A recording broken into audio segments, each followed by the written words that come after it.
This is 30th December session of the Hindu newspaper analysis for UPSC Civil Services examination, in which we will discuss only three issues. The first issue is Supreme Court pause Aravali ruling moves new panel. Second issue is the Constitution on minority right, and third issue is India-New Zealand Free Trade Agreement. So let's discuss all the issues in detail.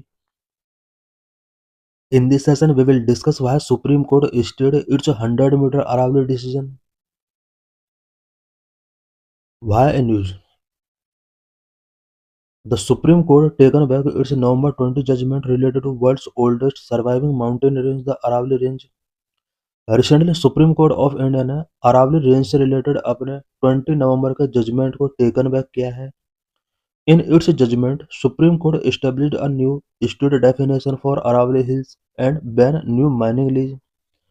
Supreme court ने अपने judgement में Aravalli hills के लिए एक new state definition establish की थी और mining लीजेस को वहां पर बैन किया. Supreme court taken suo motu cognizance of public concern that our narrow definition would stop production from most hills. Supreme court ने अब suo motu cognizance के थ्रू पब्लिक कंसर्न को इम्पोर्टेंस दिया और अपना जजमेंट टेकन बैक किया. What is the suo motu cognizance? suo motu cognizance क्या होता है? suo motu cognizance is the power of higher Indian court such as Supreme Court or High Court to initiate a legal action or proceedings in their own without a formal petition to address matters of public importance, protect fundamental right, and intervene in cases of severe institutional neglect or public interest. Show motu cognizance higher judiciary specially supreme court और high court की एक power है जिसमें कुछ important matters जो कि public importance रखते हैं या फंडामेंटल राइट को प्रोटेक्ट करने के लिए without a formal petition high court और सुप्रीम कोर्ट चाहे तो लीगल एक्शन टेकिंग कर सकता है. की aspect meaning Latin for on its own motion meaning court act proactively. Suo motu cognizance के थ्रू कोड प्रोएक्टिवली तरीके से वर्क कर सकती है. Constitutional basis primarily derived from Article 32 Supreme Court's power to enforce fundamental rights and Article 226 High Court's similar power. Show modo cognizance Article 32 and Article 226 से taken out किए गए हैं. Article 32 के अंडर फंडामेंटल राइट को enforce करने के लिए supreme court को पावर गिवन की गई है. वह आर्टिकल 226 के अंदर यही पावर हाई कोर्ट को गिवन की गई है. Trigger point media reports letters और information indicating violation of rights और public concern that is environmental issues कोविड-19 care digital schemes. Supreme court और high court suo motu cognizance media reports के through letters information indication violation of right और public concern in सभी के through वो suo motu cognizance taking कर सकता है. फॉर एग्जांपल एनवायरमेंटल इश्यूज से रिलेटेड कोविड-19 केयर डिजिटल स्कैम से रिलेटेड वो शियो मोडो कॉग्निजेंस टेकिंग कर सकते हैं. Purpose to ensure justice uphold dignity and address issues where victim might be too vulnerable to approach the court. Supreme court और high court suo motu cognizance इसलिए taking करते हैं so that justice को ensure किया सके, dignity को uphold किया सके एंड विक्टिम्स जो कोर्ट तक अप्रोच नहीं कर पा रहे हैं उनके इश्यूज को एड्रेस किया जा सके. Examples of suo motu cognizance intervening in digital arrest scheme, ensuring proper handling of dead bodies during the pandemic, environmental protection in Aravalli Hills. Supreme court ने इससे पहले भी वेरियस इश्यूज पर शो मोटो कॉग्निजेंस टेकिंग किया है such as digital arrest scheme से related and covid pandemic के during dead bodies के प्रॉपर हैंडलिंग से रिलेटेड एंड अरावली हिल्स के प्रोटेक्शन से रिलेटेड यहाँ पर शो मोडो कॉग्निजेंस टेकिंग किया गया. Significance so the judiciary proactive role in governance protecting right and ensuring accountability acting as a check on executive action. Suo motu cognizance judiciary इसलिए taking कर सकती है so that executive inaction को check किया सके and judiciary के governance में role को इंश्योर किया जा सके एंड राइट्स को प्रोटेक्ट किया जा सके। Aravalli Mountain Range. Number one, oldest fold mountain range of the world. The Aravalli Mountain Range are one of the oldest fold mountain of the world. Now form residual mountain with an elevation of 300 meter to 900 meter. Aravalli Mountain Range world के oldest fold mountain range है जो कि अब residual mountain बन चुका है और इसका एलिवेशन 300 मीटर टू 900 मीटर तक है extend. This range start from Himmatnagar in Gujarat and extend up to Rajasthan, Haryana and Delhi. Gujarat के हिम्मतनगर से रेंज स्टार्ट होता है एंड राजस्थान, हरियाणा एंड दिल्ली तक एक्सटेंड है। अबाउट 720 किलोमीटर तक एक्सटेंड है। Number 3, the mountain are divided into two main ranges, Sambhar Khetri range and Sambhar Sirohi range in Rajasthan, where their extension is about 560 kilometer. Rajasthan में इस माउंटेन को टू मेन रेंजेस में डिवाइड किया गया है, Sambhar Khetri range and Sambhar Sirohi range. Rajasthan में 560 किलोमीटर का एक्सटेंशन है। The hidden limb of the Aravalli that extend from the Delhi to Haridwar creeks are divided between the drainage of river of the Indus and Ganga.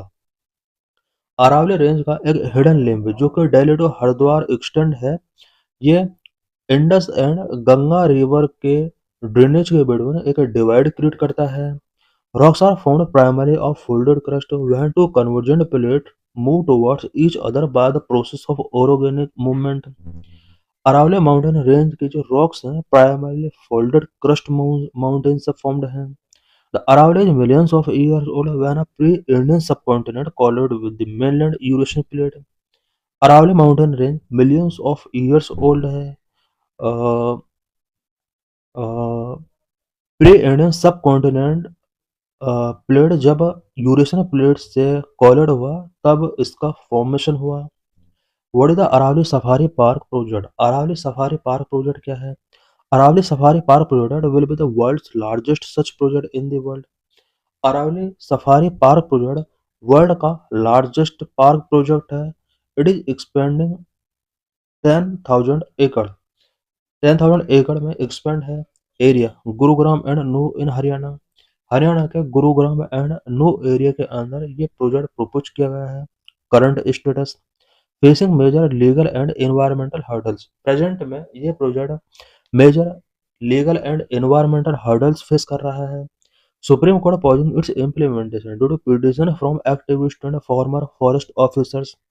Activist and former forest officers की petition की वजह से supreme court ने इसके implementation को pause किया है।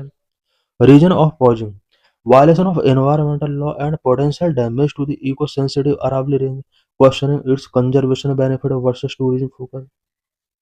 Supreme court ने इस प्रोजेक्ट के इम्प्लीमेंटेशन को इसलिए पॉज किया बिकॉज इन्वायरमेंटल लॉज का कुछ वायलेशंस यहाँ पर शो हो रहे थे। इको सेंसिटिव अरावली रेंज के जो पोटेंशियल डैमेज हैं उसको यहाँ पर सुप्रीम कोर्ट ने कंसर्न किया। Aims to boost tourism and employment opportunity for the local people. इस प्रोजेक्ट इसलिए यहाँ पर प्रपोज किया गया सो दैट लोकल पीपल के लिए एम्प्लॉयमेंट एंड अपॉर्चुनिटीज को यहाँ पर स्पेशली टूरिज्म के थ्रू यहाँ पर जनरेट किया जा सके। Largest national park world, world का लार्जेस्ट नेशनल पार्क कौन सा? Kruger national park in South Africa is one of the largest national park in Africa and a top wildlife safari destination. World का largest national park Kruger national park जो कि South Africa में है। Aravalli safari park will have animal cage, guest houses, hotels, restaurant, auditoriums and animal hospital, children's park, botanical garden, aquariums, cable cars, a tunnel walk with exhibits, an open air theater and carriage। What are ecological concerns? Number one, harming the environment. Number two, water supply may affect. Harming the environment. The project harming the environment as it would increase vehicular traffic and construction in an eco-sensitive zone। इस project के implementation के बाद कुछ environmental challenge यहाँ पर create हो सकते हैं। व्हीकुलर ट्रैफिक इस रीजन के अंदर इंक्रीज हो सकता है। इको सेंसिटिव जोन के अंदर इस तरह की अगर कंस्ट्रक्शन एक्टिविटीज की जाती है, कुछ एनवायरमेंटल चैलेंजेस भी क्रिएट होते हैं। नंबर वाटर सप्लाई में effect. Aravalli Hills serve as a critical water reserve for the water-scarce region of Gurugram and Nuh, which may affect Aravalli hill एक क्रिटिकल वाटर रिजर्व है जो कि गुरुग्राम में नूह जैसे एरिया में जहाँ पर वाटर स्कार्सिटी बहुत ज़्यादा है, उसके लिए यहाँ पर वाटर अवेलेबिलिटी इंश्योर करता है। The proposed underwater zone in the park would alter water level, exacerbating water scarcity. Legal and environmental restrictions. Aravali Safari falls under a forest category, whereas environmental law strictly prohibits deforestation, land clearing, and construction. Aravalli safari park forest category के अंदर आता है जहां पर environmental law apply होते हैं, और environmental law जिस एरिया में अप्लाई होंगे वहां पर deforestation, land clearing and construction activities को स्ट्रिक्टली प्रोहिबिट किया जाता है।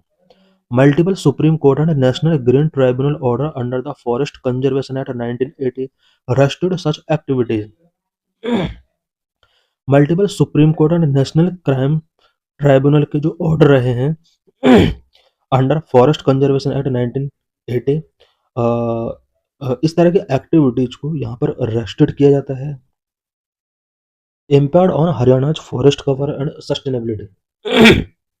Haryana state has the lowest forest cover in India and the Aravalli Range serve as a crucial ecological buffer. Haryana एक ऐसा स्टेट है जहां पर लोवेस्ट फॉरेस्ट कवर है। अरावली रेंज एक क्रूशियल इकोलॉजिकल बफर प्रोवाइड करता है। Human settlement and mining in the area would disrupt environmental balance, violate sustainable development goal, and threaten long-term ecological sustainability.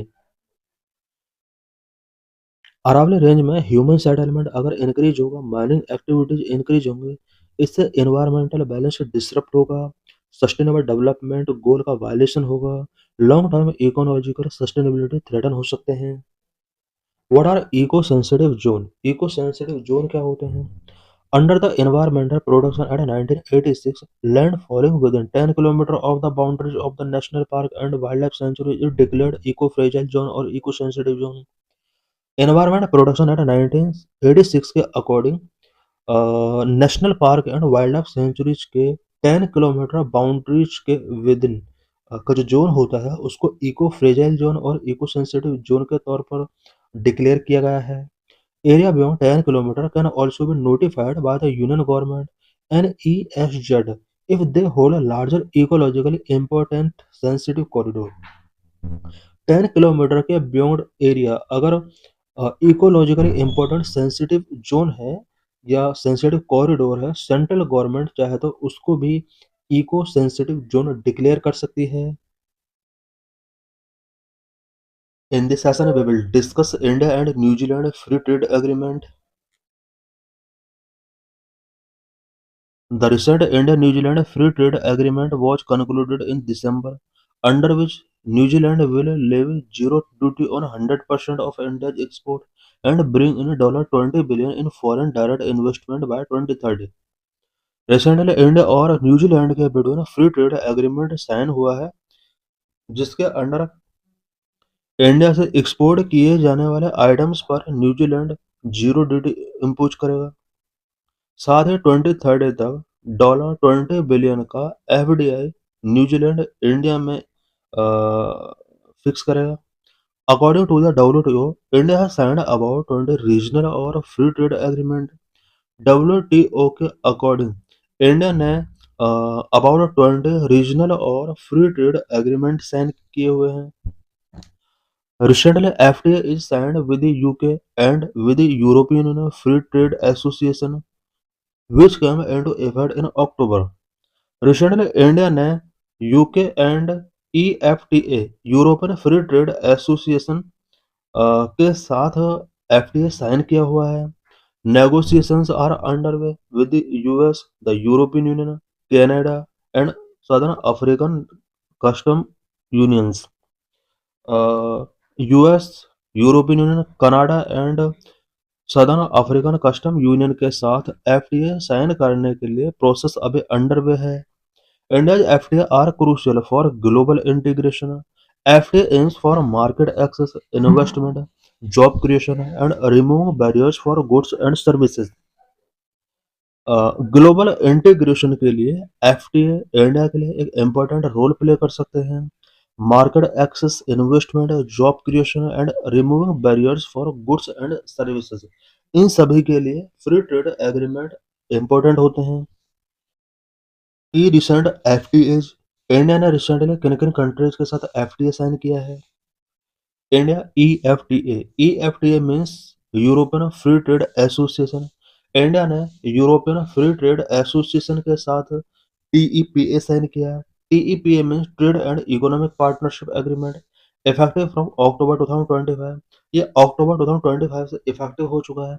EFTA promised $100 billion investment over 15 years for 1 million job, 100% market access for Indian industrial good.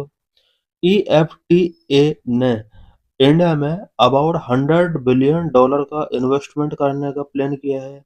15 year के लिए plan किया गया है और 1 million job create करने का plan किया गया है। इंडिया ऑस्ट्रेलिया ईसीडीए, इंडिया और ऑस्ट्रेलिया के बीच में ईसीडीए इकोनॉमिक कोऑपरेशन एग्रीमेंट साइन किया गया। A significant recent deal enhancing trade, ये दोनों कंट्रीज के बीच में ट्रेड को एनहांस करने में एक इम्पोर्टेंट रोल प्ले कर सकता है। इंडिया यूएई सीईपीए, इंडिया और यूएई के बीच में सीईपीए साइन किया गया। CEPA means comprehensive economic partnership agreement, boost trade with UAE. ये इंडिया और यूएई के बिटवीन ट्रेड को बूस्ट करेगा। India UK FTA negotiation, India और यूके के बिटवीन एफटीए साइन किया गया है। Aims to unlock untapped potential, focusing on services, digital trade and IP protection.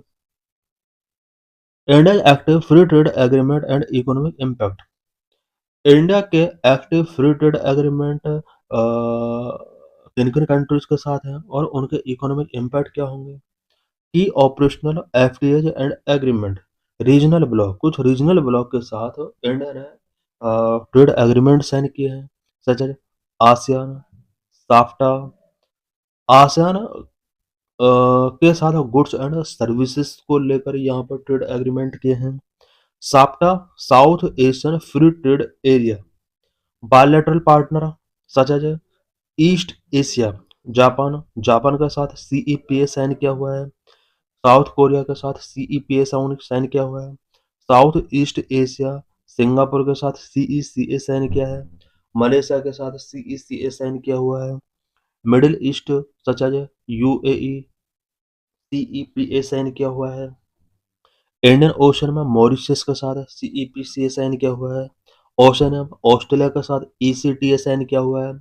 Europe में ईएफटीए, यहाँ पर इसके साथ टैपा साइन किया हुआ है। अदर श्रीलंका के साथ एफटीए साइन किया हुआ है। अफगानिस्तान के साथ पीडीए साइन किया हुआ है। की negotiations and revived talk, US के साथ अभी नेगोशिएशंस चल रहे हैं। Discussion ongoing with expectations for progress, UK के साथ नेगोशिएशंस चल रहे हैं। इसके साथ एफटीए साइन किया जाएगा 2025 में, ये फाइनलाइज हो चुका है। अक्टूबर से शायद ये स्टार्ट हो चुका है। European Union negotiations revived, aiming for a comprehensive FTA. Canada, New Zealand, Oman, Israel, Qatar active talk और रिन्यूड इंटरेस्ट। की features and objective of FTA, FTA के मेन ऑब्जेक्टिव क्या क्या होते हैं?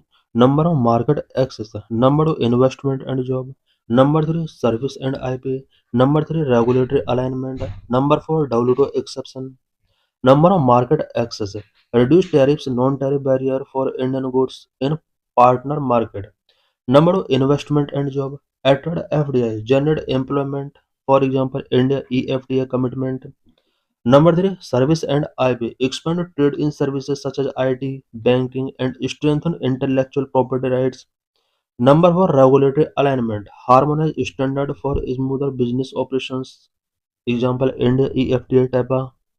Number 5, WTO exception. FTA act as exceptions to WTO's most favored nation principle. Challenges and concern related to FTA. FTA से related India के before क्या क्या challenges है, क्या क्या कंसर्न है। Number one, trade deficit. Number two, low FTA utilization. Number three, domestic industry impaired. Number four, strategic question. Number trade deficit. India face growing deficit with some FTA partners at ASEAN Japan. India कुछ FTA partners के साथ deficits growing से related challenge face कर रहा है, such as ASEAN and Japan के साथ free trade agreement है। Number two, low FDA utilization. Indian business use FDA less effectively compare to developed nations. Indian business FDA का use effectively तरीके से नहीं कर पा रहे हैं, ओनली 25% ही इसका यूज कर पा रहे हैं, जबकि डेवलप्ड नेशंस 70 to 80% तक एफडीए का यूज कर रहे हैं। Number three, domestic industry impact. Concern about increasing competition for sensitive sectors like agriculture and small industries. FDA की वजह से एग्रीकल्चर एंड स्मॉल इंडस्ट्रीज जैसे सेंसिटिव सेक्टर्स पर यहाँ पर कंपटीशन इंक्रीज हो रहे हैं, जो कि कंसर्निंग हो सकते हैं। Number four, strategic question. India's withdrawal from Regional Comprehensive Economic Partnership in November 2019 saw a focus on protecting domestic interest while pursuing deal. 2019 में इंडिया ने अपने आप को RCEP regional cooperative economic partnership से विड्रॉ किया था। ये शो करता है कि इंडिया अपने डोमेस्टिक इंटरेस्ट को प्रोटेक्ट करने पर फोकस कर रहा है। अदर मेजर एफटीए, इंडिया आसन, India Korean, Indian Japan, India Sri Lanka, SAFTA. In this session, we will discuss who are minorities in India. We will also discuss the rights of minorities, cultural and educational right under Article 29 and 30. Lecture is important for GS paper 2, for prelims and for mains. Who are minorities in India? India में minorities कौन है? Communities notified under NCM Act 1992. The communities which are notified under Section 2C of National Commission for Minorities Act 1992 by the central government are regarded as minorities. National Commission for minorities act 1992 के section 2C के under central government ने जिन communities को notify किया है, उन communities को minority के तौर पर रिगार्ड किया गया है।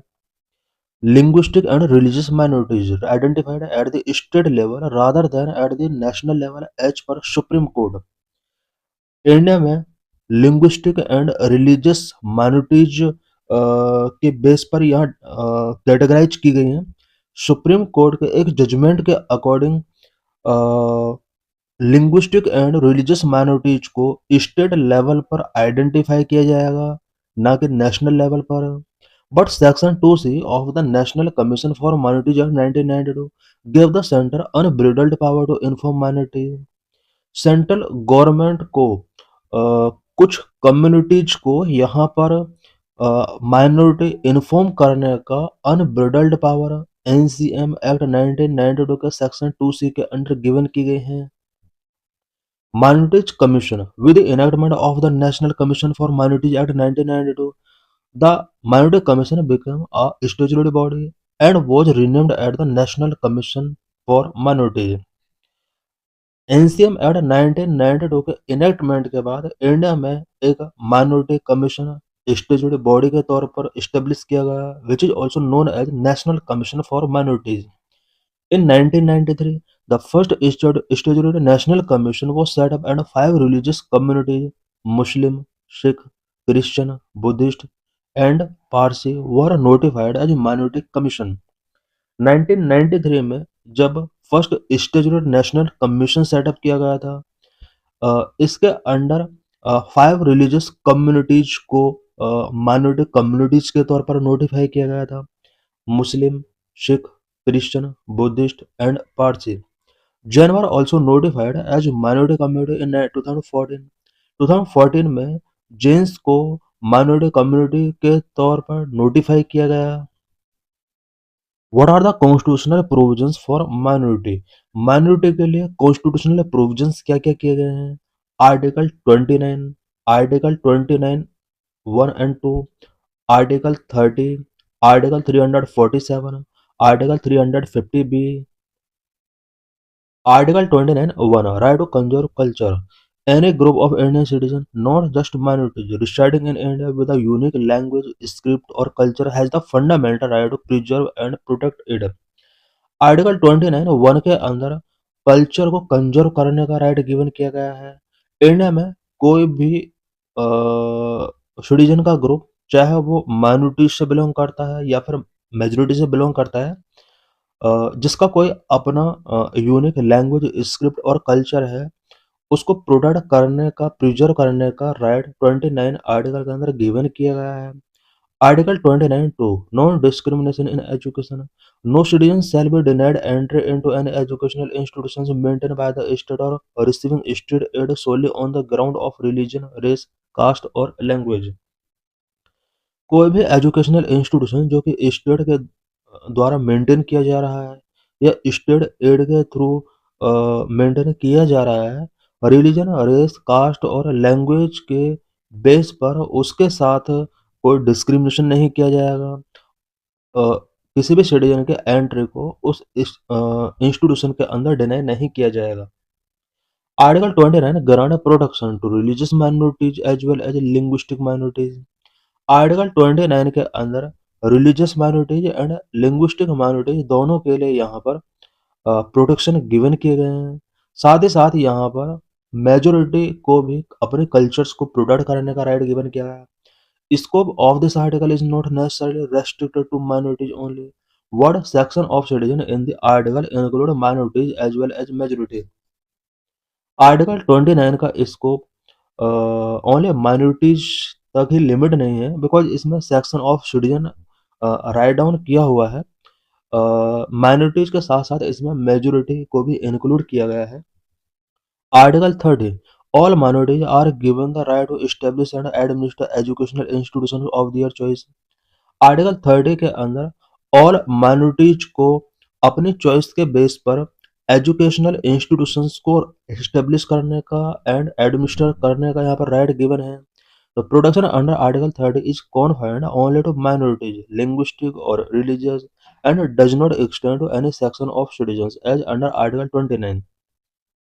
आर्टिकल 30 के अंदर जो प्रोटेक्शन गिवन किए गए हैं वो ओनली माइनॉरिटीज के लिए गिवन किए गए हैं, स्पेशली लिंग्विस्टिक और रिलीजियस माइनॉरिटीज के लिए यहाँ पर गिवन किए गए हैं। बट ये सिटीजन के अदर सेक्शन तक एक्सटेंड नहीं किया गया है, जिस तरह से आर्टिकल 29 के अंदर मेजोरिटी और माइनॉरिटी दोनों के लिए प्रोटेक्शन गिवन किया गया है।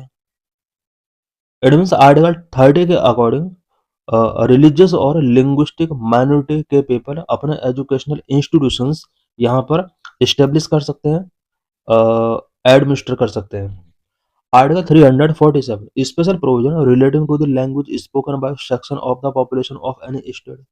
किसी पर्टिकुलर स्टेट के अंदर पॉपुलेशन के एक सेक्शन के द्वारा अगर कोई स्पेशल लैंग्वेज स्पोकन की जाती है, उससे रिलेटेड प्रोविजन आर्टिकल 347 के अंडर किए गए हैं।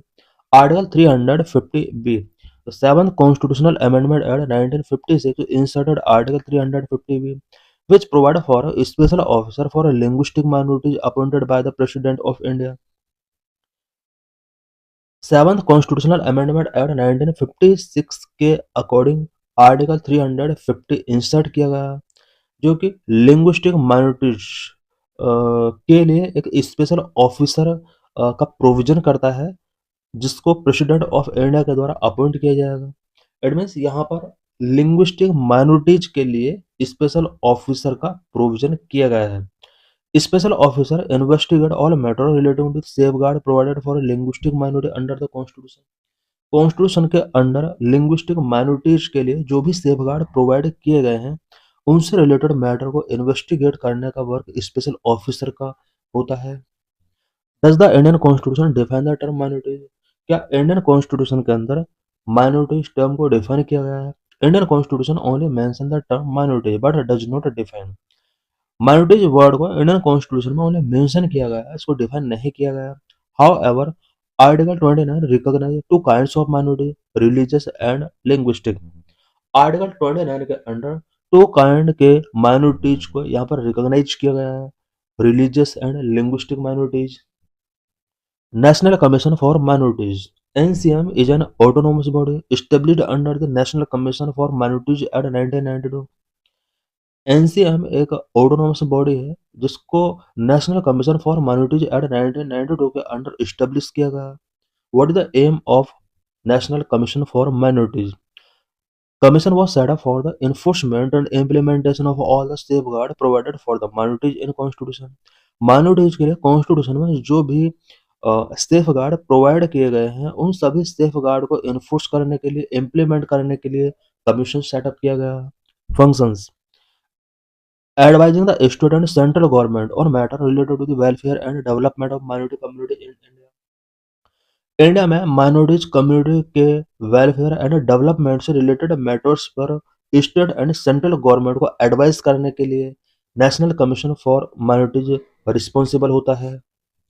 As per 2011 census, six religious minority communities constitute around 20% of the country's population। India में सिक्स रिलीजियस माइनॉरिटी कम्युनिटीज हैं जो कि ओवरऑल पॉपुलेशन का 6% कॉन्स्टिट्यूट करती हैं, सच एज मुस्लिम 17.22 करोड़ 14.2%, क्रिश्चियन 2.78% 2.78 करोड़ 2.3%, सिख का पॉपुलेशन 2.08 करोड़ है 1.7%, बुद्धिस्ट 0.84 करोड़ 0.7% पॉपुलेशन है, जैन 0.45 करोड़ जिनका परसेंटेज 0.4% है। It means Sikh and Christian का अगर कंपेयर किया जाए तो इंडिया में क्रिश्चियन लोगों का पॉपुलेशन सिख लोगों के कंपेयर में ज़्यादा है। यहाँ पर हम देख सकते हैं कि हिंदुओं को यहाँ पर माइनॉरिटी कैटेगरी में मेंशन नहीं किया गया है। What is the composition of NCM? As per section 3 of NCM act 1992, the commission consists of total 7 member.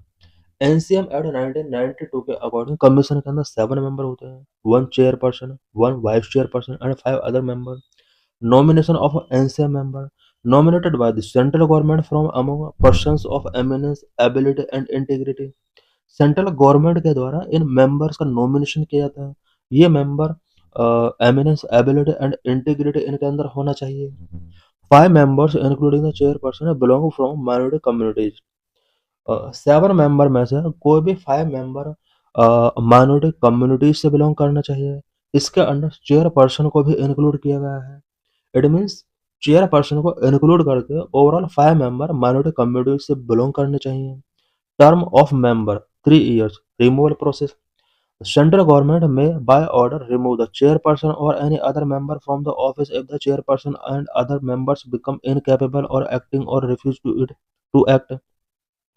कोई भी मेंबर अगर एक्टिंग करने के लिए इनकैपेबल है या एक्ट करने के लिए रिफ्यूज करता है, सेंट्रल गवर्नमेंट उसको रिमूव कर सकती है एक स्पेशल ऑर्डर के through. Functions and responsibilities of National Commission for minorities. National Commission for minorities के क्या क्या फंक्शंस होते हैं, क्या क्या रिस्पॉन्सिबिलिटीज होता है। Number, evaluate the progress of the development of minorities under the state and union. State and union के अंडर माइनॉरिटीज का डेवलपमेंट एंड प्रोग्रेस को इवेल्युएट करना इसका मेन फंक्शन है। Number 2, monitoring of working of the safeguard for minorities provided in the constitution and in the law enacted by state legislature and parliament. State legislature and parliament के द्वारा enact किए गए law and constitution के अंदर provision किए गए safeguard minorities के लिए उनका मॉनिटरिंग एंड वर्किंग को चेक करना एनसीएम का अदर फंक्शन है। Number 3, making recommendations for the effective implementation of safeguard for the production of the interest of minority. Minorities के इंटरेस्ट को प्रोटेक्ट करने के लिए effective implementation of safeguard recommend करना इसका अदर फंक्शन है। Number 4, investigate complaints regarding deprivation of rights and safeguard of minorities and taking up such matter with the appropriate authorities. Minorities का right and safeguard से related complain को investigate करना and appropriate authorities तक उस matter को पहुंचाना इसका other work है। Number 5, conducting research studies and analysis on the issues relating to the socio economic development of minorities.